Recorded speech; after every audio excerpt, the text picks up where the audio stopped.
ఆకాశాన్ని ఎక్కువగా చూసే ప్రతి మనిషికి కొన్ని ప్రశ్నలు సహజంగా పుడతాయి. ఈ అంతులేని విశ్వం ఎప్పుడు ప్రారంభమైంది? ఎందుకు మొదలైంది? మనం అందరం చూసే నక్షత్రాలు, గ్రహాలు, గాలిలో తేలియాడే మేఘాలు ఎలా పుట్టాయి? సృష్టి మొదటి క్షణంలో ఏం జరిగింది?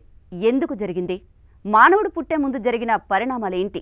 ఈ ప్రశ్నలకు జవాబుల కోసం శాస్త్రవేత్తలు భూమిని తవ్వుతున్నారు, సముద్రాలను అన్వేషిస్తున్నారు, రాత్రింబవళ్లు ప్రయోగశాలల్లో కాలం గడుపుతున్నారు.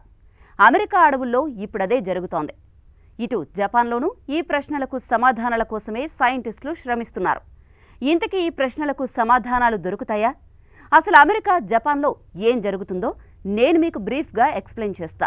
దక్షిణ డకోటా అడవుల్లో మబ్బుల ముసురులో ప్రకృతి కట్టుకున్న కలల మధ్య ఓ అద్భుత ప్రయోగం నిశ్శబ్దంగా జరుగుతోంది.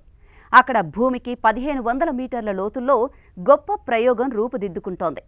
దీని పేరు డ్యూన్, అంటే deep under ground neutrino experiment.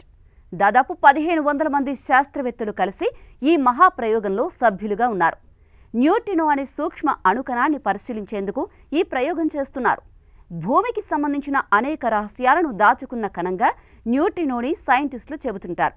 ఈ ప్రయోగంలో భాగంగా అమెరికాలోని ఇల్లినాయిస్ అనే రాష్ట్రంలో ఉన్న ప్రయోగశాల నుంచి దాదాపు 800 మైళ్ల దూరంలో ఉన్న దక్షిణ డకోటాలోని గుహల వరకు శాస్త్రవేత్తలు న్యూట్రినో, యాంటీ న్యూట్రినో అనే సూక్ష్మ కణాలను పంపిస్తారు. ఇవి ప్రయాణంలో ఎలా మారుతాయో శాస్త్రవేత్తలు గమనిస్తారు.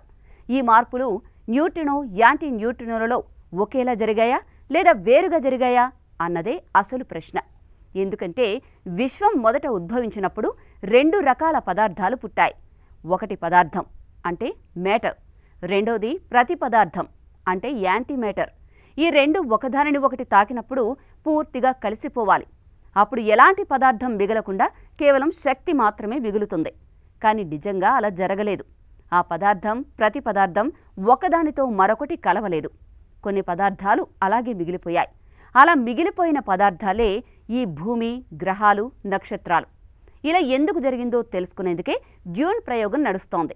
మరోవైపు జపాన్లోనూ ఇదే రహస్యాన్ని ఛేదించేందుకు శాస్త్రవేత్తలు ఓ ప్రయోగాన్ని కొనసాగిస్తున్నారు.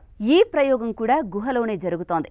ఆ గుహలో శాస్త్రవేత్తలు ఒక ప్రత్యేకమైన న్యూట్రినో డిటెక్టర్ను నిర్మిస్తున్నారు. దీన్నే హైపర్ కే అని పిలుస్తున్నారు. 2 ఏళ్లలో ఈ ప్రాజెక్టు ఫినిష్ చేయాలని జపాన్ టార్గెట్గా పెట్టుకుంది. అంటే అమెరికా కంటే ముందు న్యూట్రినో రహస్యాన్ని ఛేదించే అవకాశం జపాన్కు ఎక్కువగా కనిపిస్తోంది. ఇక ఈ ప్రయోగం కేవలం అమెరికా, జపాన్లకే పరిమితం కాదు. ఈ 2 ప్రాజెక్ట్స్లో మొత్తం 30 దేశాల శాస్త్రవేత్తలు పనిచేస్తున్నారు.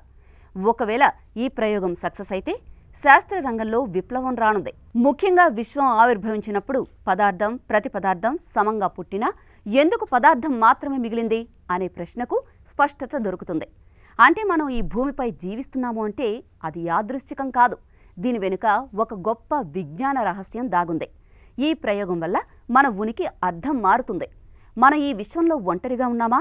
మనలాగే ఇంకెవరైనా ఉన్నారా అనే ప్రశ్నలకు మొదటి తలుపు తెరిచే అవకాశం ఇదే కావచ్చు.